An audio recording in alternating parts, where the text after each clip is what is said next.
Okay, there was a question that somebody had asked by email, and I might as well, let all of you know in case you already don't know. But the lectures, as has been mentioned to you previously, are being video streamed and podcasted. And you have to go to a website called Bruincast. So that's BRUINCAST, and .ucla.edu. Thank you so much. Okay, thank you. Okay, so, and I'm told that they should be available 24 hours after the lecture. So, presumably the first lecture should be available. I haven't checked. Has anybody checked here by any chance to see if it's available? Both the video and the audio? Just the video, and it's available. Okay, good. No, I think it's EDU. Yeah, anything having to do with the university should be ending with EDU. Yeah. Okay. All right.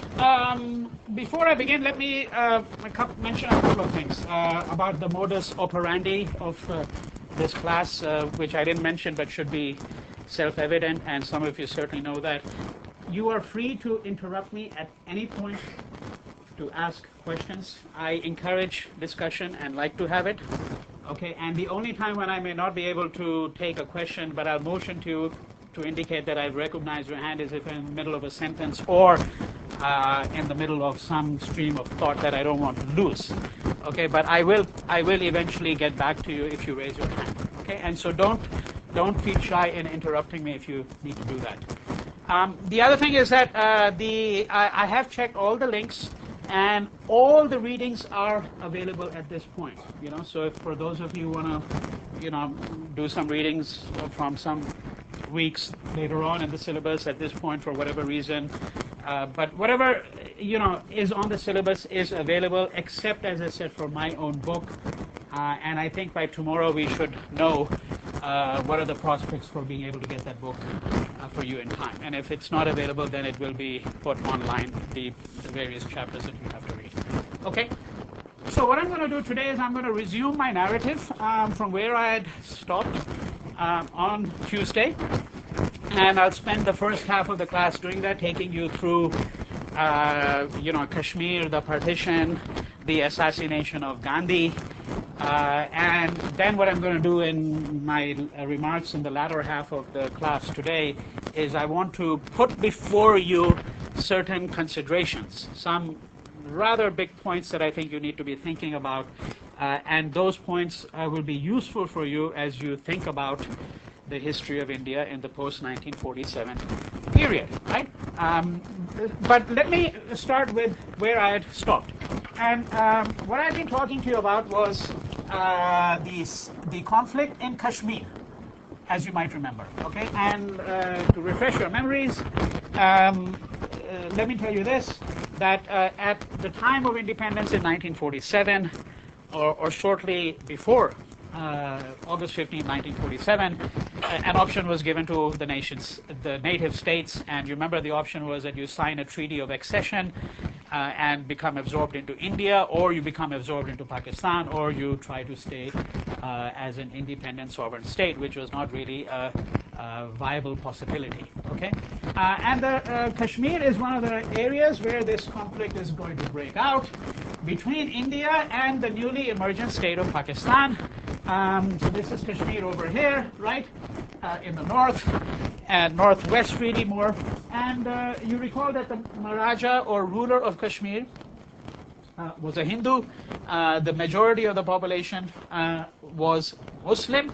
And in general, the idea was that the ruler would, in consultation with his subjects, right, decide what they were going to do. The Maharaja was wavering. Okay, he was not certain what to do. So August 15 comes around. He still hasn't made a decision. And his hand is forced, if I may put it this way, by the fact that you've got these raiders who are coming from the northwest, that is from Pakistan, and they almost approach Srinagar, which is the capital of the valley, okay, of Kashmir. And at that point, Hari Singh, that is the ruler, he goes to Jawaharlal Nehru. So this is a name that you must be familiar with, because obviously for the history of independent India. He's going to be an important figure, Jawaharlal Nehru. Okay, he's going to be the first Prime Minister of India. So he's a close associate and friend of Gandhi, one of the most well-known figures, obviously, in 20th century Indian history. So the Maharaja goes to Jawaharlal Nehru, who's the first Prime Minister, and says, well, I'd like you to help me out. And Nehru says that before I can agree to do that, you have to sign a treaty of accession to India. You have to agree to relinquish your sovereignty. Right? Now, Hari Singh signs the treaty. Right? And that's where the conflict begins. It has been argued, for example, by Pakistan that this treaty was signed under coercion. And I think that you cannot doubt that the circumstances were coercive in some sense. That is, that his hand is being forced. Whether this is coercion or not is something that can be debated. Okay, but nevertheless, what is very clear is that Nehru sends troops. The Maharaja has signed the treaty. Kashmir becomes a part of India. It's going to break out into a full-fledged war. Right? So it's not an auspicious beginning to the history of relations between India and Pakistan. And you know that this problem continues to plague the history of this region down to the present day, as we're going to see in due course. Right? Now, Nehru decides, when the conflict becomes a full-fledged war, to go to the United Nations to see if the United Nations would help impose a ceasefire. And eventually a ceasefire is imposed. Okay, at that point in time, you might say that Pakistan was already in occupation of certain portions of Kashmir. Okay, and they withdraw to a certain point, but some parts of what were Kashmir become part of Pakistan. Okay, but not the state of Pakistan. In fact, so if you look at Kashmir, basically Kashmir, so let's supposing that this were, and I'm just drawing a circle randomly because obviously it's not shaped as a circle, but if you look at Kashmir, about 2/3 of it is under Indian sovereignty. Okay, so it's part of India. 1/3 of it is part of Pakistan, if you want to put it that way, although in fact it has a different designation. This 1/3 is known by two different names. The Pakistanis call it Azad Kashmir, okay, which means independent or free Kashmir. The Indians call it POK, by the acronym POK, which means Pakistan Occupied Kashmir. Right? So two different readings of what's going on in Kashmir, obviously, who the land belongs to, so forth and so on. And in fact, a very small portion of Kashmir is also occupied by China. But let's leave that out of the story for the present moment. We've got enough complications without looking at that. Okay? And this remains the situation more or less down to the present day. Obviously, over a period of 60 years, various things have happened. India and Pakistan fought a war in 1965. They fought another war in 1971. There have been other occasions when they came close to fighting a war, right? And essentially what you have is you have a line that demarcates this 2/3 from this 1/3. This is called LOC, line of control. There's a Hindi film, a mainstream Hindi film. I mean, some of you here who are South Asians who watch Hindi films a lot, you might even have heard of the line of control, but you know, this is something that's mentioned in quite a lot of Hindi films. Okay? So that's basically the conflict that takes place over there. We're going to return to it later on. The reason I bring the conflict right now is because remember that where we were in our narrative is we were talking about partition. Okay, the division of India, the vivisection of India, and the various consequences of that partition. Now, let's shift gears for a second to a related set of issues, related in the sense that we have to look at the assassination of Mohandas Gandhi, which is going to occur very soon after India achieves its independence. Okay, and I've already talked a little bit about Gandhi. I'm not going to say very much about him, except to say that, as I pointed out before, that by the early 1920s, Gandhi, who comes from Western India, so he comes from the state here called Gujarat. This is something I do want you to remember, because this is the very state which has now completely abandoned the teachings of Gandhi. We have to be very, very clear in our minds about that, and I'm going to demonstrate that to you later on. Okay, when we start to look at the problems in certain parts of India, particularly the political kinds of problems that we've been having. Okay, yeah, from the state of Gujarat in Western India. Okay? Yes? Oh, really? Okay. You're right. You're absolutely right. Okay. Thank you very much. That's what happens when you're not too used to these things. All right. So yes.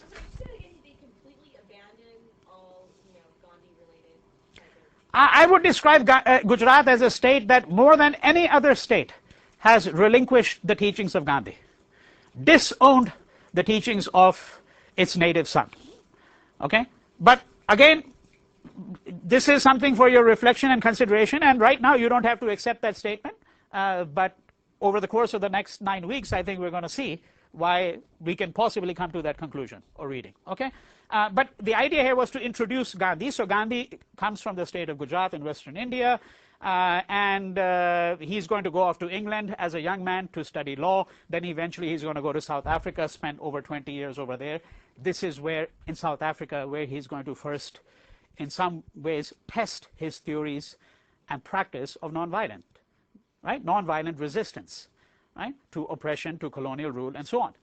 He's going to return to India in the early part of 1915, spend the rest of his life there, except for an occasional trip outside the country, right? And by the early 1920s, he's going to assume charge, if I may put it this way, of the nationalist movement. Now, recall that one of the major organizations in India, political organizations, is a organization or political party called the INC, the Indian National Congress, which, as I mentioned to you, I will refer to hereafter as the Congress. One of the things that Gandhi did was he transformed the Congress into a mass organization. Because even as late as, let's say, 1900, the Congress was a very small organization that represented the interests of certain political elites. It had a relatively small membership, right? Running into the few thousands. And when Gandhi returns from South Africa, comes to India, becomes known to the rest of the country. It takes a few years for him to get to be known to the rest of the country. After all, this man has lived outside India for the large part of his life so far, right? And he has to obviously insert himself into the political picture. And one of the ways he does is that he travels around the country. He gets immersed in various local struggles, right, for equality, social, economic equality, right, political rights. And that's how he basically becomes known in India. And by the early 1920s, in fact, you could say by 1919, in fact, although I'm using early 1920s because that's when Gandhi is going to really emerge at the helm in a really substantial way. From the period 1919 onwards, and especially in the 1920s, Gandhi is going to become the undisputed leader of the Congress Party and the nationalist movement. Right? No question about that whatsoever. Whatever one might think about Gandhi, whatever disputes and controversies there may be about him, there's no question that he is by far the supreme leader at this point in time. And that he is going to remain, really, in some ways, the undisputed leader almost until the attainment of independence in 1947. Right? Now, in early 1948, on 30th January 1948, Gandhi is going to be assassinated. And I want to spend about 10-15 minutes on that assassination because it seems to me that not only was that obviously a crucial, pivotal moment in the history of independent India, but I would say that many of the reasons that led to his assassination, that these reasons continue to appeal to a large section of the middle class elite in India today. Okay? And one of the things that has been argued about the assassination of Gandhi is that this was what might be described as a permissive assassination. Permissive, meaning that it was permitted, it was allowed. Right? So the assassin, a man by the name of Nathuram Godse, is yes the man who pulls the trigger, doubtless, okay, and there may have been some other collaborators. In fact, when Godse was put on trial, he wasn't put on trial alone for the assassination of Gandhi. There was a whole bunch of people who were put on trial because the idea was that there was a conspiracy to assassinate Mohandas Gandhi, right? Whether there was a conspiracy or not, what is very clear is that Nathuram Godse represented a certain strand of thinking which was shared by a large section of the Indian elites, the Indian middle classes, and officials in the Indian government. Right? And that's what I mean by a permissive assassination, that in fact there were some people who, even while they were paying lip service to Gandhi as the great soul of India, the great man who had liberated India, so forth and so on, you know, a saintly figure, that even while they were paying lip service to him, inwardly some of these people were rather pleased that their old man had been done away with. Okay? That's what I mean by a permissive assassination. Now, in order to understand why this was a permissive assassination and how we could possibly arrive at that reading, let me sketch out some elements of that narrative. Okay? The first thing to keep in mind, and this is, and here I'm relying upon the arguments that you have in the piece that has been assigned to you for this week. Okay, one of the principal pieces by Ashis Nandy, Final Encounter on the Politics of the Assassination of Gandhi. The arguments that Nandy makes are of the following sort. Number one, that one of the fundamental changes that occurred in Indian politics as a consequence of Gandhi coming to the fore is the fact that the nature of center-periphery relations in India changed dramatically. Which means very simply the following. The people who had been at the periphery or the margins of life in India were now pushed to the center, or at least portions of these people were pushed to the center. That is, that these people suddenly found themselves with a political voice, found themselves partaking of political life, which they had never done before. Right? And when I say people who had been living at the margins, people who had been living at the periphery, what is one referring to? What one is referring to is obviously people who are lower caste, lower class, women, right? People who in various ways were marginalized. And so Nandy is arguing that the advent of Gandhi into Indian politics, right, allowed these people to step into the center of Indian political life. But this also meant that those who had been at the center of Indian political life were now displaced. They found themselves being forced out of the center and being pushed into the periphery. Well, this doesn't mean, by the way, that they were pushed into the periphery in an economic way always, or even predominantly, but that some of the communities and groups that had wielded political power in India traditionally suddenly found that they did not have the kind of political power that they'd had before. Okay? And as an illustration, you can take the example of the assassin of Gandhi himself, Nathuram Godse. Right? And so one of the things that Nandy does is he gets into a short biography, okay, a kind of an investigative biography, because some of the things that Nandy says about Godse are things that really were not known to anybody. Right? And that will allow us to segue into the second main point I want to make about him. But what is it that he wants to say about Godse? Godse grew up in a family. He comes from a part of India which is, in fact, the neighboring state of Gujarat today, the state of Maharashtra, and he comes from a city called Pune. Okay? Pune was then, in Nathuram Godse's time, and is still today, one of the centers of Brahmin orthodoxy, one of the centers of Brahmin learning, and Brahmins are the upper castes. Okay? So this is where Nathuram Godse comes from. Now he is a particular kind of Brahmin. There is a pecking order, if I may put it this way, among the Brahmins too, as there is among all the castes. So he is in fact a man called, he comes from a community called the Chitpavan Brahmins.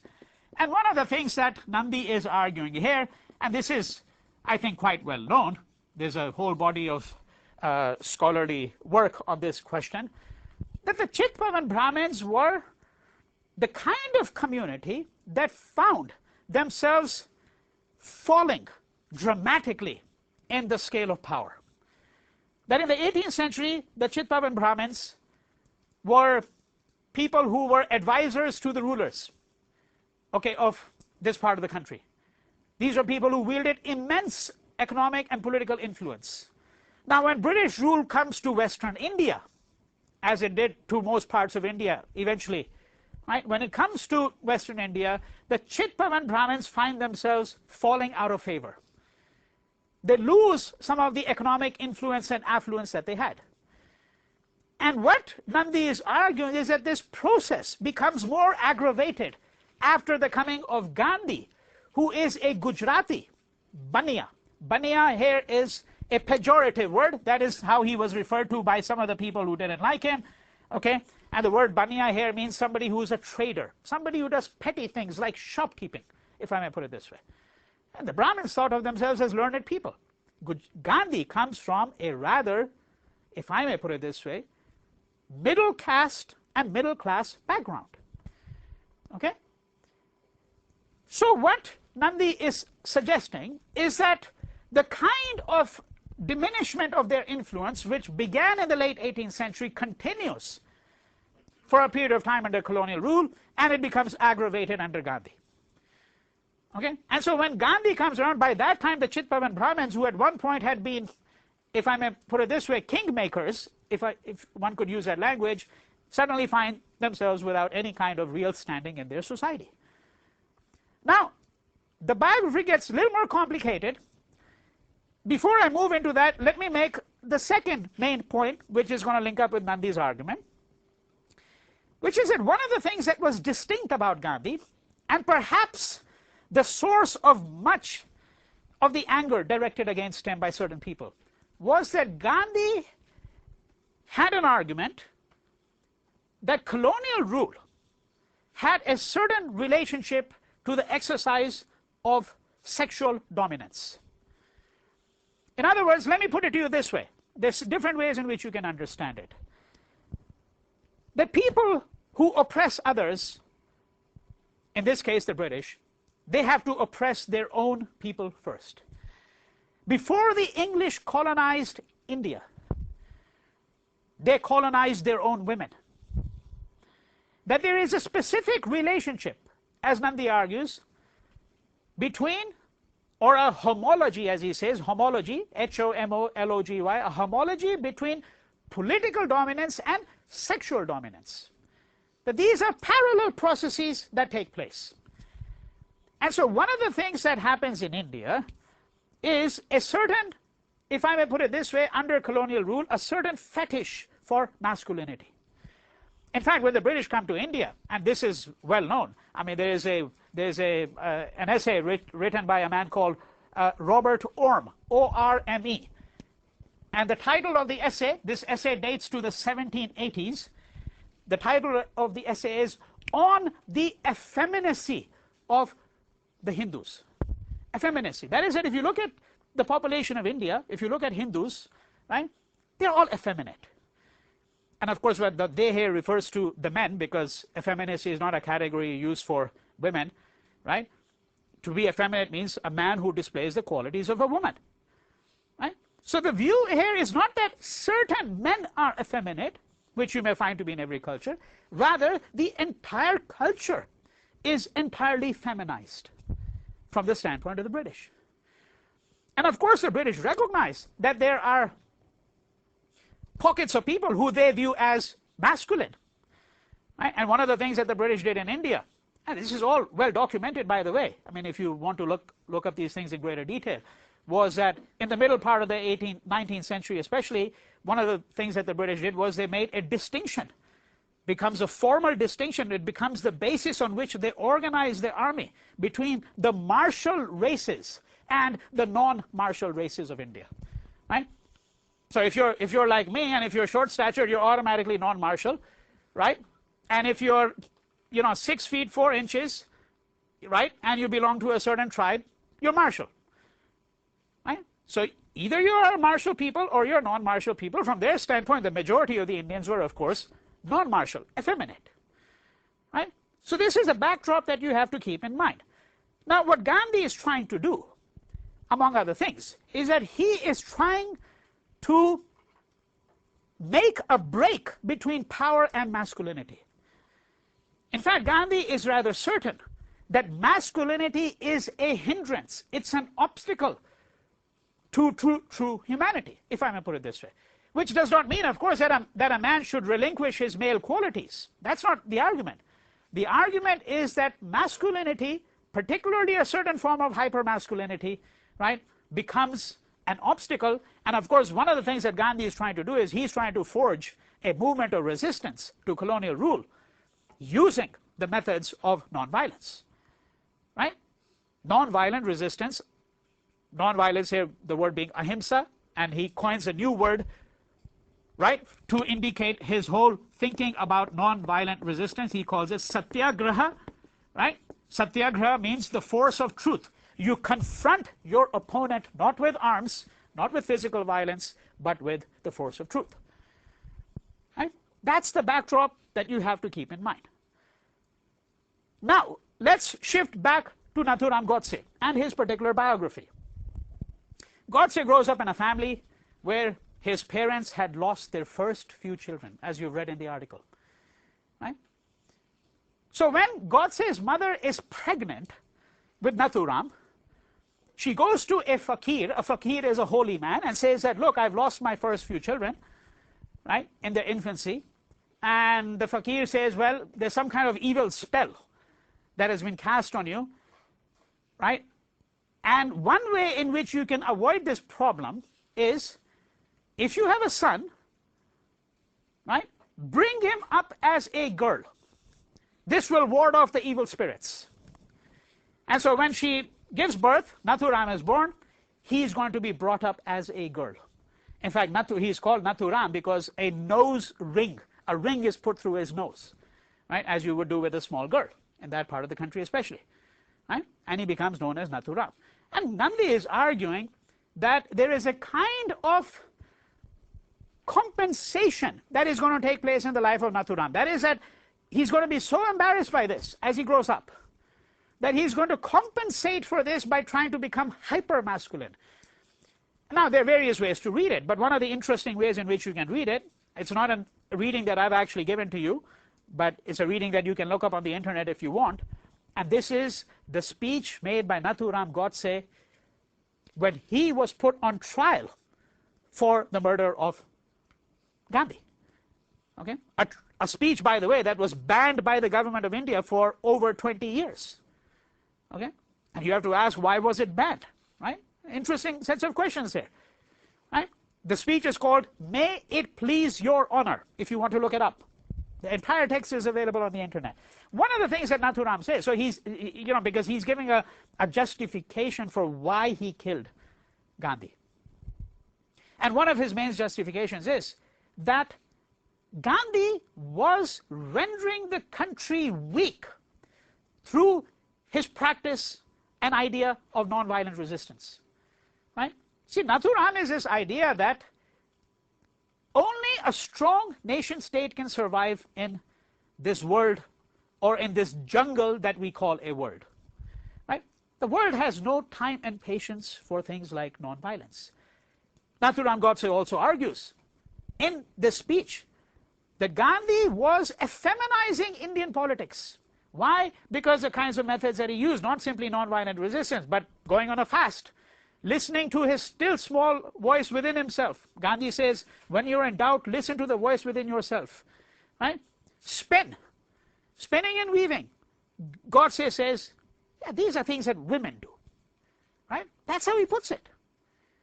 He's saying, in order to become a strong nation state, which is the only way in which you can earn the respect of the world, what you have to do is you have to become a strong industrial military power. Right? And Gandhi, of course, was somebody who had a consistent critique of this kind of industrial military civilization. Right? So what is Nandi saying then? In short, that if you look at the assassination of Gandhi, it's very clear that the assassination took place not simply because Godse felt aggrieved, right, at the fact that Gandhi was, from his standpoint, helping the Muslims rather than the Hindus. Right? Both of them come from the Hindu community. Godse and Gandhi come from the Hindu community. Right? They're both devout Hindus in their own way, in very different ways, but yes, they're both devout Hindus in their own way. And Godse's view is that Gandhi has betrayed the Hindu community. He is a friend of the Muslims. In fact, Godse and many of his people used to say, Gandhi is not the father of India, which is how he's referred to. Gandhi is the father of Pakistan. Right? It is his views which helped to author Pakistan. That is Godse's view. Right? And so what Nandi is now saying is the following. Number one, that yes, there whatever the religious motifs, okay, that is not sufficient to understand what exactly was taking place in the assassination of Gandhi by Godse. Number two, we have to look at the relationship of political power to sexual power. And we have to look at the nature of masculinity and femininity in any kind of culture. And what Gandhi was doing was he was altering our understanding of masculinity and femininity, because Gandhi was saying that femininity has to be prized higher than masculinity. Masculinity is in fact an obstacle to the achievement of emancipation. Okay? Number three, Gandhi altered center and periphery relationships in India. People who had been marginalized now had a chance to move into the center of political life. People who had been at the center of Indian political life, either because they were upper caste or because they constituted the elite through various kinds of economic affiliations and so on, these people, or some of them in any case, are now moved on to the periphery. Okay? And lastly, that the assassination is a commentary on the future of India. That is, that what was implicated in the assassination was an entire worldview about the direction that India is going to take after independence. The view that Godse had, the view that was shared by many of the officials of the Indian government, who, as I said, privately celebrated the assassination of Gandhi, even publicly they might have deplored it. Their view was that India is a country that needs to leave behind the thinking of Gandhi. Yes, Gandhi has been useful for us. He's a man who helped us achieve independence. But we have to leave behind the thinking of Gandhi. And we have to leave behind the thinking of Gandhi because this old man does not understand the nature of the modern world. He does not understand that you have to be a strong industrial nation in order to make any progress, in order to get any respect, right, from the rest of the world. And it is no accident that the government that came into power in 1998, which is the Hindu nationalist government led by the BJP, the Bharatiya Janata Party, right, that one of the first things that they did after they came into power for the first time after independence was to make India into a nuclear power. Now, the nuclear explosions of 1998. It's the same government, by the way, that among many of its leaders, there are people who are admirers of Godse, open admirers of Godse, right? So that's not an accident. And I'm suggesting that this is what Nandi is trying to do. He's trying to enormously complicate our understanding, and he's also trying to suggest that the assassination might be crucial to understand, because it will help us to understand the nature of the debates that we must continue to have about the future of India, right? What conception of India do we have, right? If it is Gandhi who led us to independence, and Gandhi was a person who was obviously a person of a completely different caste than your ordinary politician, let's say, right? Then what does it mean to have been under the legacy of Gandhi for India, right? That's a set of questions that I think are opened up by the kind of interrogation that Nandi is making. All right? Yes? Sorry, your first point was something regarding religious motifs. I didn't catch it. Yeah, no, basically the simplistic explanation for why Gandhi was assassinated was that Gandhi was somebody who betrayed his own community of Hindus. Okay? And what Nandi is suggesting is that that's not going to get us far enough. That we are not going to understand the intricacies and the complexities of this assassination and what happened if we confine ourselves to that explanation. That's the point. Yeah. Why does it seem that he was supposed to be supporting Gandhi rather than Hindus? What in his teachings?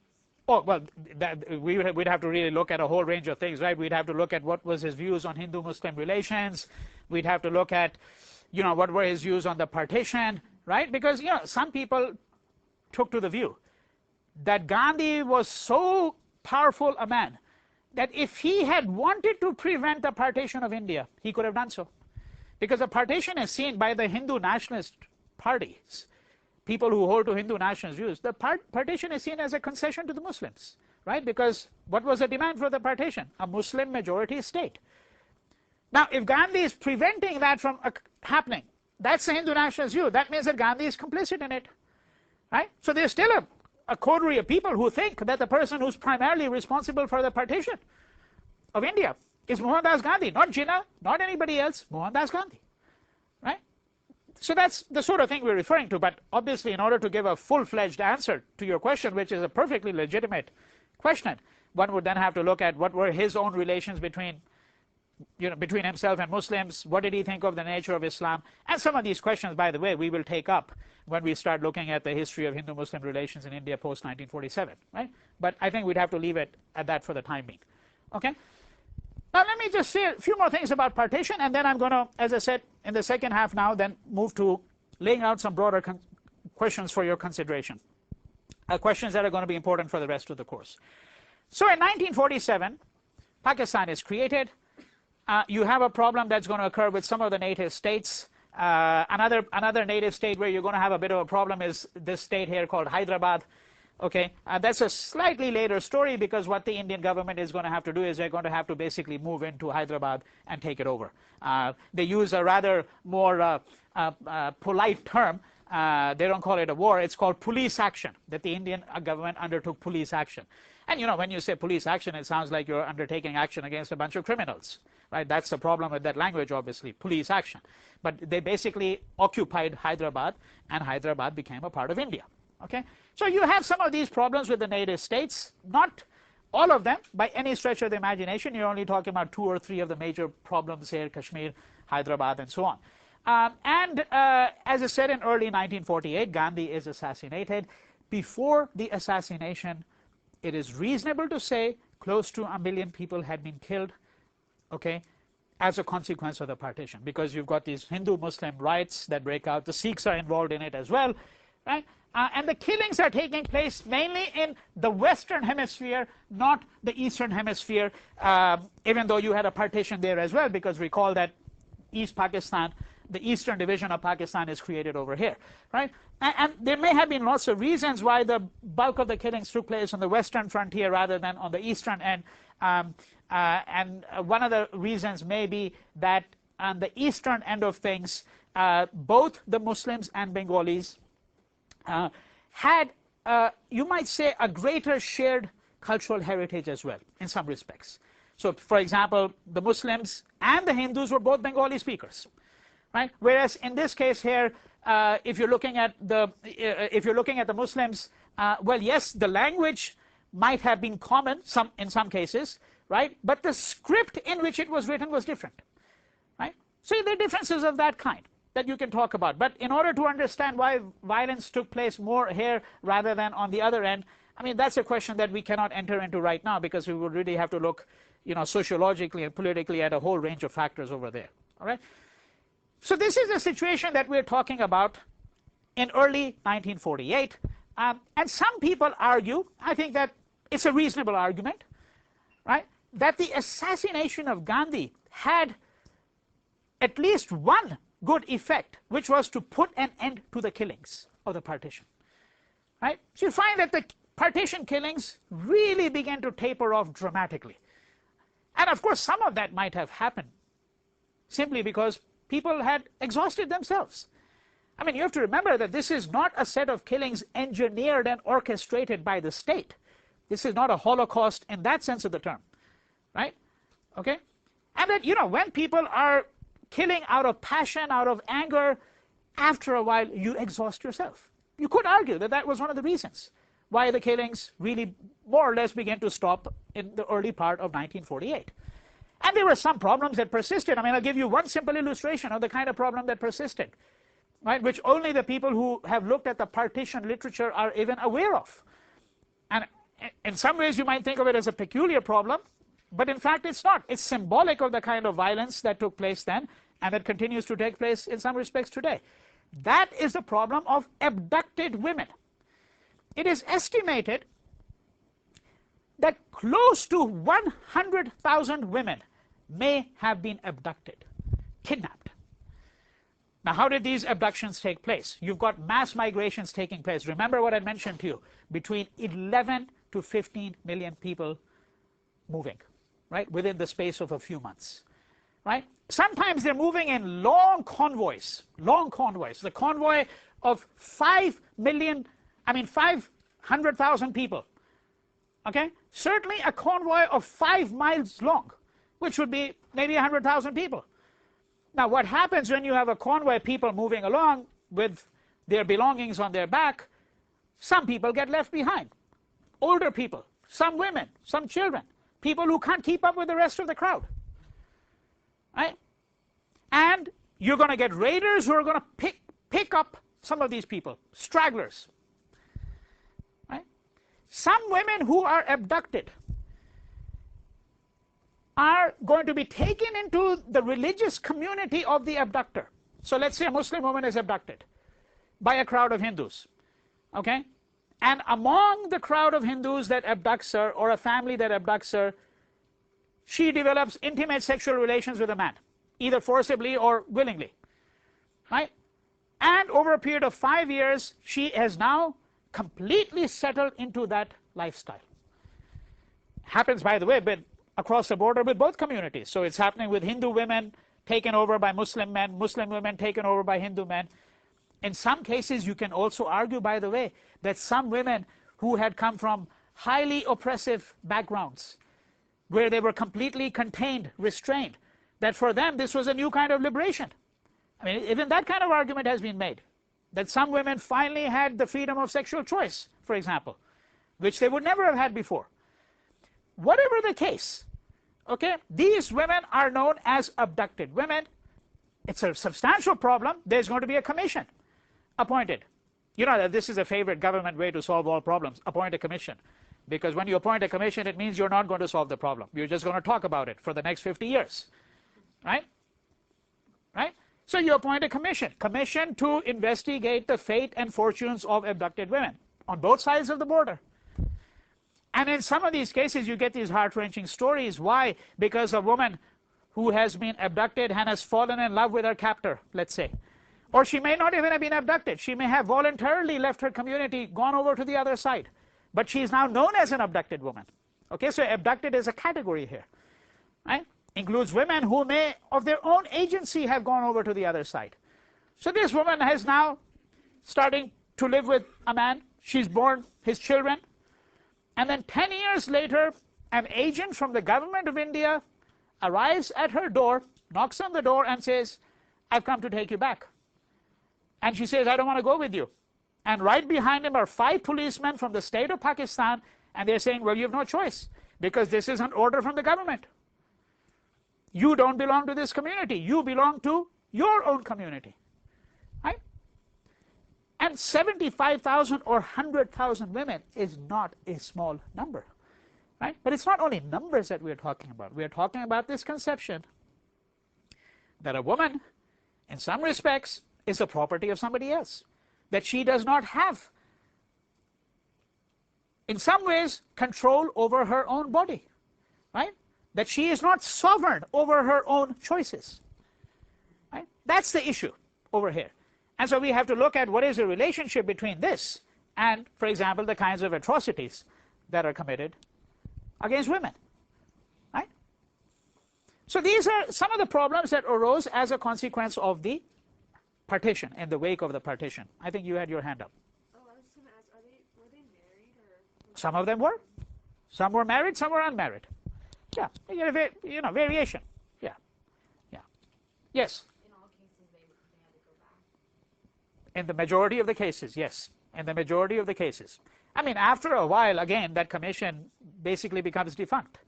I mean, how long are you going to persist with it, right? You can persist with it for 5 years, 10 years, but you're not going to persist with it, you know, for 30 years, 40 years, right? Yeah. Was the commission going into Pakistan and India? Oh yeah, yeah, yeah. This was an agreement between. Yeah, it's a cross-border commission. So it's no, but that you see, because there has to be parity, right? One nation state is doing it, can only be done in collaboration with the other nation state that's deeply affected by this, right? Yeah, yeah. So there's an agreement between the 2 nation states over this. Okay. Now, yeah.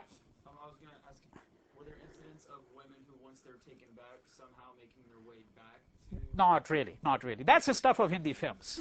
I mean, once in a while a Hindi film will talk about this kind of thing, will concoct a story of this kind, but I mean, there might be a minuscule portion of cases maybe, but not really. No, yeah, okay. All right, let me shove all of this now, because there are obviously key questions which arise immediately, but I'm going to take them up in my next lecture when we start looking at the political formations. And an illustration of that, and I'm going to simply lay it there and then move on to the larger questions that I wanted to talk to you about, would be the reorganization of Indian states. What do I mean by that? Okay, and I'm going to talk about it in greater detail in my following lecture, but I just want to give you a glimpse into that, because it will then allow us to move into the set of questions that I think you need to think about. When India attains its independence, remember there were these native states in the hundreds. They get absorbed into India, okay? And the administration of British India was done along very different lines than what was going to happen in India shortly after independence. So the Indian nation state, politically speaking, had to think of a number of major problems. Two of them are related and are of interest to us just provisionally. One is the creation of a new constitution for India, right? Because so far India has been ruled by the British. India does not really have a constitution. Now, you did have what was called the Government of India Act of 1935. So this is an act that's passed in 1935, and it can well be argued, by the way, that many of the provisions of the constitutions of India really are provisions that were laid down in the Act of 1935. So what is the Government of India Act of 1935? It's an act, okay, a rather large act, okay, with various statutes and subclauses and so forth and so on, which basically lays down rules for the governance of the country. But you don't have a constitution, because it's not a sovereign state. Remember that India is a colony of the British in 1935. Now, when India achieves its independence, one of the first things that the Congress leadership wants to do is it wants to create a constitution. Just like, if I may put it this way, the first thing that the founding fathers had to do here was to create a constitution. Remember the Constitutional Convention you read about in your high school, and all of that, right? So what do you have? What you have is you have a constituent assembly. That's what it's called. Not a constitutional convention, it's the same thing. A constituent assembly, that is an assembly of people created to draft a constitution for the new Republic of India, right? And the constitution is going to be the bedrock of the Indian Republic, right? So they're going to start working on it. They're going to consult various constitutions. They're going to consult the American Constitution. They're going to consult the French Constitution. There is no British Constitution to consult, of course, because you know that Britain does not really have a constitution as such. It has a common law tradition and so on, okay? But they're going to look at various constitutions, and the chief drafter of that constitution is going to be a man by the name of Ambedkar, okay, who's the leader of the Dalit community, which is the people who are really oppressed. And that's another long history, how he came to that position and so on, but he is the chief drafter of the constitution, of course assisted by various people, and they have debates about this, just as they did in the Constitutional Convention. And if you've read the Federalist Papers, you know that the Federalist Papers are basically an argument, for retaining a strong government, right? If I may put it this way, right? Okay, so what we have here in the case of the Constituent Assembly is a series of debates. It runs into multiple volumes about the shape of the new constitution. The second main thing that they had to think about, and here I'm speaking strictly in political terms, is the reorganization, as I said, of Indian states. Well, what does that mean? What it means was that in British India, you had administrative units. Every country has administrative units. So the US has obviously 50 states, right? And then each state has a district, okay? So many number of districts, right? And that's where the congressional representatives come from, is from the districts. So these are what you might describe as administrative units.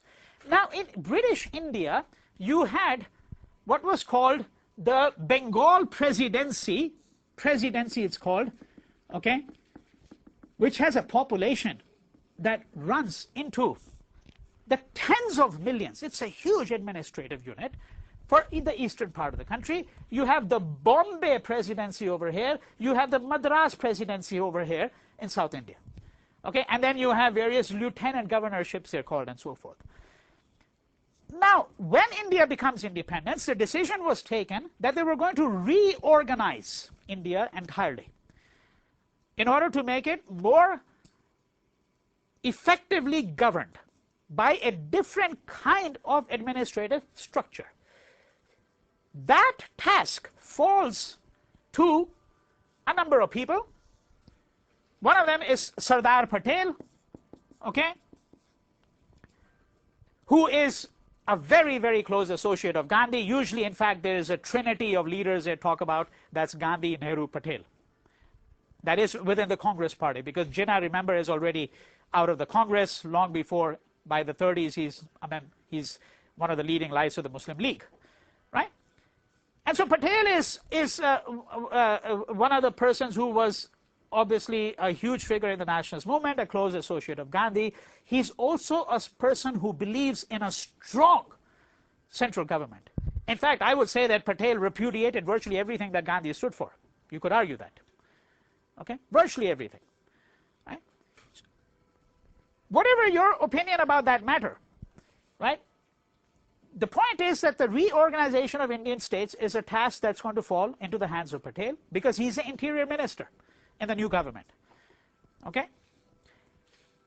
And the decision that he is going to take, obviously in consultation with other people as well, is to reorganize India along linguistic lines.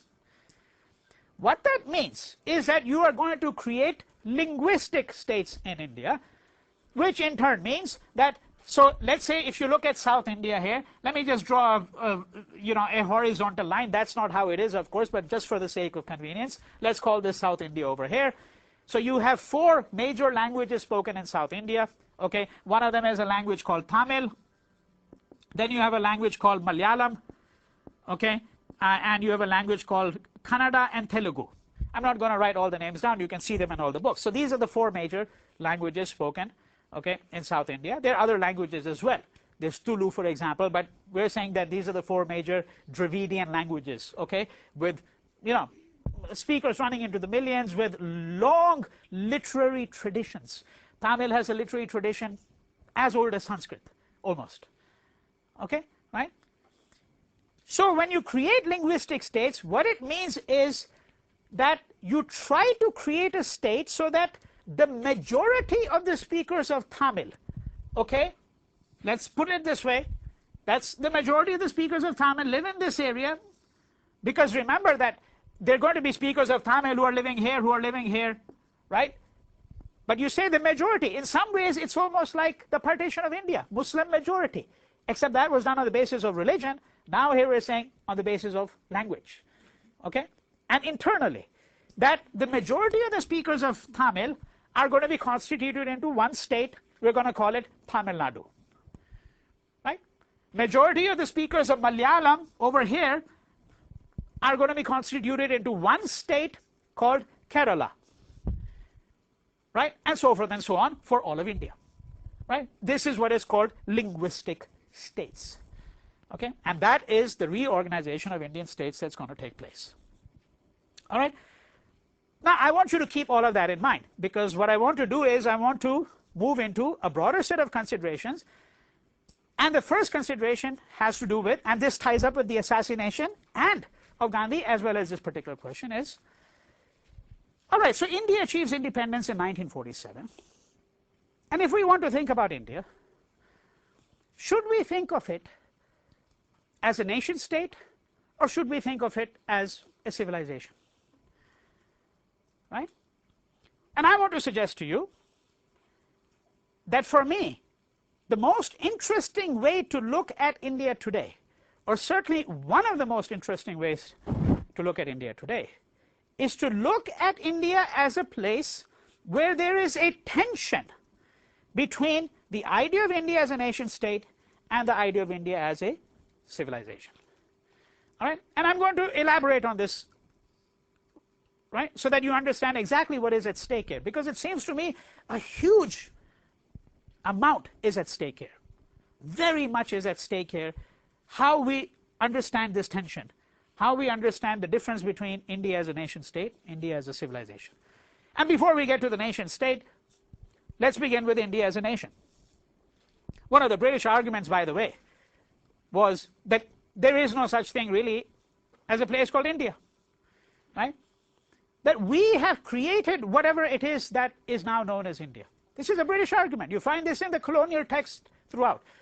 And one of the reasons they make this argument, of course, is because they say, well, what is it that unifies all of India, right? What is it that unifies India, right? You've got all of these rulers, right?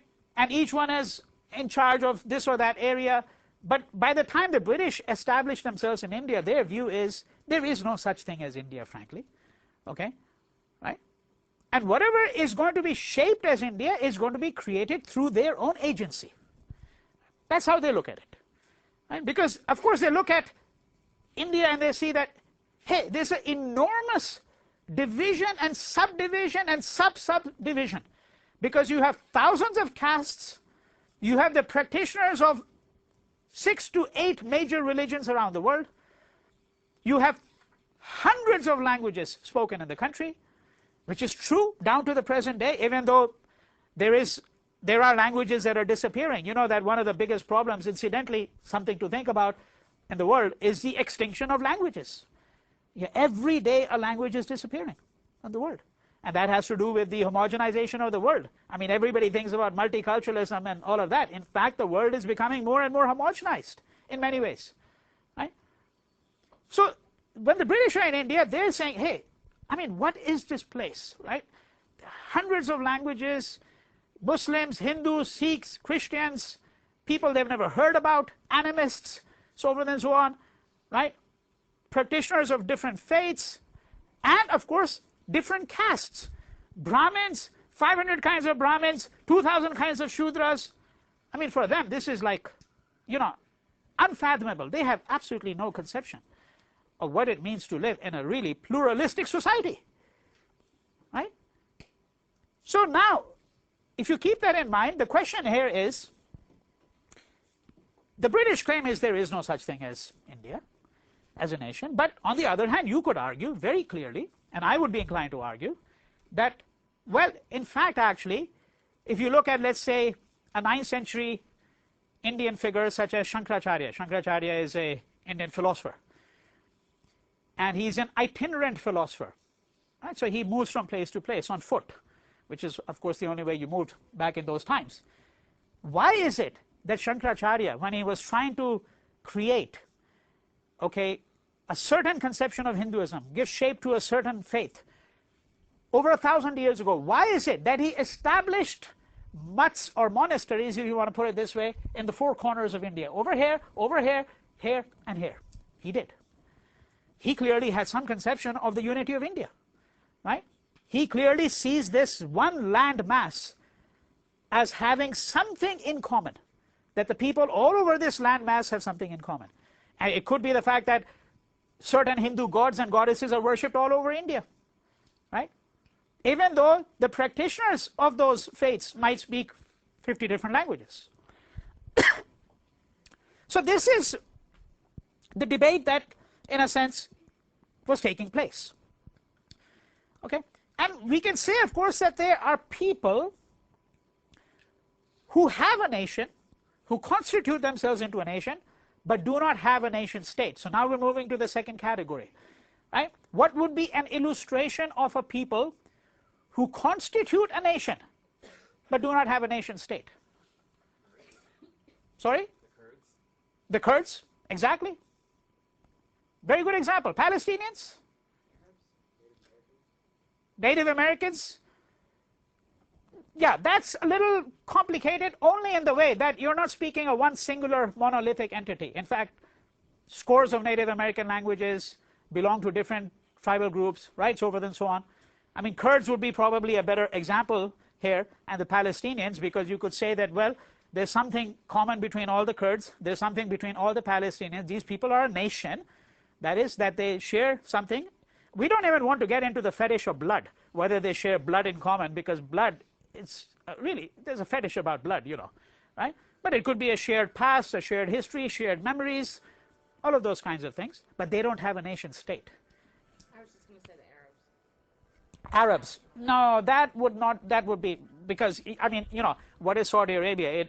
What is Kuwait? These are places which have a predominant population of people you call Arabs. Yeah.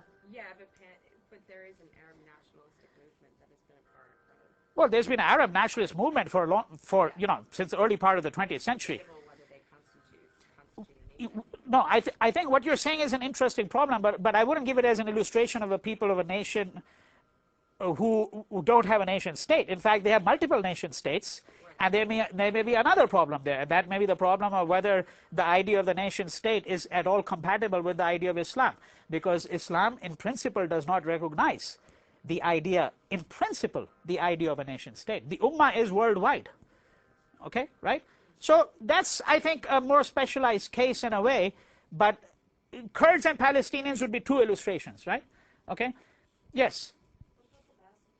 The Basque, yes, that would be an illustration. Yes, you could take the Basque as a case too. I mean, it's a much smaller group of people in a way, but yeah, the numbers here are not what is really crucial. It has to do with whether there's a group of people who feel that they ought to have their own nation state and feel that they have a shared past or a shared future, for that matter.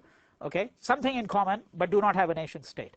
Right? A nation state, of course, is a nation that enforces its boundaries, right? And it does it through various ways, through policing, through passports, so forth and so on. Okay? Right?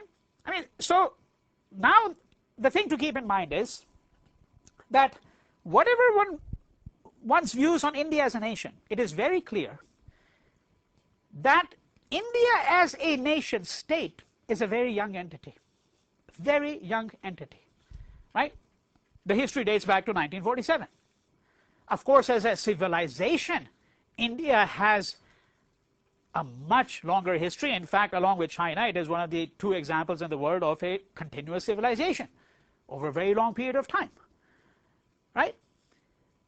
Now, when I say that there is a tension between these two, what do I mean by that? That is the tension between India as a nation state and India as a civilization. Because I'm going to try to suggest to you that this is at the heart of many of the problems that we have in India today. And one way to look at it is to say that the idea of a civilization, India as a civilization, is rapidly receding. It's giving way. It's eroding. And the idea of India as a nation state is becoming more and more predominant. Right? Now, to follow that argument, you would have to accept certain hypotheses about a nation state which you may or may not find acceptable. Because I would say to you that, look, there are various ways, historically speaking, in which people have organized themselves into communities. Right? If you look at the long span of human history. Right? And so you've had entities such as empires. Okay? You've had nations. Okay? You've had various kinds of administrative units which may not have amounted to empires. They may have had some degree of sovereignty. So you've had kingdoms. Okay? And obviously, if you look at the last 200 years, you have various other forms of political communities, such as democracies. Right? So the question now is that there are different ways in which people have organized themselves politically. The nation state is a relatively recent invention of human history. And you can date it precisely to the period of the 17th century to the Treaty of Westphalia, when the modern nation state system began to emerge in Europe. Right? Okay? And nation states get formed. And so if you look, by the way, at France, I mean, France is, I think, a very good illustration. And there's a historian who used to be a colleague of mine. He just passed away very recently, Eugene Weber, who wrote a book which is considered to be one of the great works of French historiography. And this book is about peasants turned into Frenchmen. Okay? That if you look at the population of France in, let's say, the early part of the 19th century, how many of the people of France were actually French speaking? How many of them actually partook of what you would call French identity? And one of the arguments that he's making here is it's a very small number, and that to turn these people into Frenchmen, you had to engage in a lot of bloodshed. You had to engage in a lot of bloodshed because in order to have a nation state, you have to homogenize the population in certain ways. And then you have to get their loyalty, and to get their loyalty, what do? You invent such things as a flag. and you show people a flag and they go berserk, right? They want to defend the flag for some reason that is still obscure to me, frankly, right? Since I'm not a great lover of the nation state, right? But you put a flag, I mean, in most countries of the world, burning the flag is a criminal offense. Burning the flag of your country. Well, why should it be a criminal offense, right? Because a flag is a supreme insignia of the nation state. So you get a national flag, national bird, national animal, national anthem, right? Go on down the line, national this or that, right? Once you have all of that, you know you're a proper nation state. Now, the problem with India, as the nation state people see it, is that India is never really a proper nation state. Even today, it is not a proper nation state, for Christ's sake, right? That's how they think of it. Let me give you an illustration. Extraordinarily interesting illustration of what I mean, okay? I think you would all agree, whatever you might think about the national bird or the national animal or the national flower, right? You would all agree that every nation state has a national anthem, okay? And that's one of the ways in which you identify the country. And then at certain occasions, you're all supposed to stand up in silence, and whatever the ritual in that particular country is, either put your hand over your chest or your heart or get your heartbeat going up, you know, whether it's a football game, and then you're all supposed to sing it, okay? Now, that national anthem is moreover in the national language, because don't forget, there's also a national language always, right? So let's look at the national anthem as it's called, if you want to call it that, of India. India is the only country in the world that I can think of that has effectively 3 national anthems, none of them in the national language. Okay? So what is one of the national anthems? It's called Jana Gana Mana. Okay? And for those of you South Asians, some of you might recognize it. Even all South Asians won't recognize all of these things here. Jana Gana Mana. Okay? So what language is Jana Gana Mana in? Hira? Hindi? No, that's the whole point. It's not. It's in Sanskrit. It's in Sanskrit, a language that has not been spoken in India for over 1,000 years. Yes, it's in Sanskrit. Okay? What is the other national anthem, if you look at that, is in terms of popularity and semi-official status? Can you think of it? Anybody here? Vande Mataram. Very good. Okay. Vande Mataram. And what language is this in, by the way? Right? Not in Hindi. What is the national language of India? Hindi. Is this in Hindi? No. It's partly in Bengali, partly in Sanskrit. Okay? And what is the third song that has the same status? Can anybody here think of it? Sare jahan se acha Hindustan hamara. It's not in Hindi. That's the point. It's in Urdu, not in Hindi. It's in Urdu. You see, Sare jahan se acha. Sare jahan se acha means, by the way, better than all other lands is our Hindustan. You know, that's one of the problems with the nation state. It's always your nation state which is better than every other place in the world. You know, it's in Urdu. And guess what? Now let's complicate it a little bit more, if this is not complicated enough, right?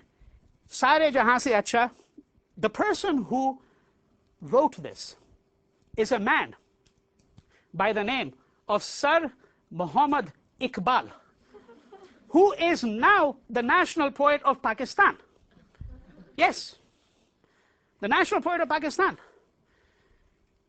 right? He wrote the No. This is written by Rabindranath Tagore, Jana Gana Mana. Vande Mataram is written by Bankim Chatterjee, who's a Bengali writer. Okay? Sare Jahan Se Acha is written by Sir Muhammad Iqbal. This is before, he's an Indian Muslim. This is before he becomes an advocate of Pakistan. So when he decided that, now I favor the idea of Pakistan, he pretended as though he had never written this. Because the line is, Sare jahan se acha Hindustan hamara. Better than all other lands is this land of Hindus. Hindustan hamara. Our land of Hindustan. He pretends as though he's never written this. because he now decides to become an advocate of Pakistan, right? And he is now officially the national poet of Pakistan. Okay? And Jana Gana Mana, by the way, I'll get to you in just one second. The author of this, Rabindranath Tagore, okay, also wrote what then became the national anthem of Bangladesh. It's called Amar Shonar Bangla, My Golden Bengal. You know, yes. Now, you see, I'll get to you in just a second, okay? What am I trying to illustrate here? What I'm trying to suggest to you is this. That a civilization, which is what India has been for a very long period of time, can live with this kind of plurality. It can live with these kinds of differences. You know what the Hindu nationalists want to do? What they want to do is they want to scrap all three of them. They want to create a new national anthem for India written in Hindi. And I'm suggesting to you, this is the strength of India, the fact that we have a civilization here that is comfortable with this kind of plurality, saying, why do we need one national anthem in one national language? You know, why should we all have to go after one flag? Of course, eventually the ideology of the nation state triumphs, right? And so yes, India has a national flag and all of that, right? Although you don't see it flying out of the windows as much as you do here. You know, you don't get this phenomenon where, you know, you put up the flag whenever it looks like you need to put it up, right? Right? Which can be quite often in the United States. You don't get that phenomenon. You don't get it in most parts of the world, frankly, but you do get it over here, okay? So what I'm suggesting is, the minute India becomes so much of a nation state, it's going to abandon all of this. And it will start to look very much like all other countries in the world, because nation states are very homogeneous. Within the nation state, you have a great deal of homogeneity, and then the external feature of the nation state is very much like the external feature of all other nation states. Let me give you a very different illustration. What is one other icon of a nation state? I actually mentioned it in passing, but what is a way in which a nation state observes its boundaries, protects, and because you know that is one of the prerogatives of a nation state, right? In fact, it insists on doing it. So before you can enter into a country, what do you have to do? You have to produce a passport with a visa, unless, of course, the countries have agreements that you don't need a visa, which is a different matter, but you need a passport. Do you think that a passport has existed for 500 years, 1,000 years? It has not. The passport is a very recent invention. There's a book. It's called The Social History of the Passport. Pick it up. The passport was invented less than 100 years ago. What does a passport do? It regulates its movements between people. It forbids certain people from coming in, permits other people from coming in, right? Now, why is that important? Because one of the things that is critical about the nation state is this idea of boundaries, preserving its boundaries, protecting them, ensuring them, okay? And if you look at Africa, it seems to me that one of the reasons why Africa is mired in these problems is that all of these nation states of Africa have imposed certain kinds of constraints on people who did not know these constraints. People did not live within these boundaries in that way. A civilization is much more porous, much more flexible. So I'm now expanding the metaphor of the boundary, because I'm suggesting to you that civilizations accommodate difference, plurality, in much more complex ways. Nation states are unable to do that. And this is what I mean when I say that when we start to look at the history of India in the post-1947 period, what I would like you to do is I would like you to think about, okay, what India is as a civilization, as an entity called a civilization, and what is this entity that is increasingly coming to the fore, that is increasingly filling up our consciousness, right, making it impossible to think about India in any other way. This entity called India as a nation state. Because what was Nathuram Godse arguing for? And what was he arguing against? He was arguing against Gandhi, because Gandhi had a certain conception of India as a civilization, right? Godse could only think of India even though he venerated the Indian texts, even though he venerated Hindu religious traditions, knew the past, but he also was of the view that the only way in which you gain respect today is you become a strong, powerful nation state.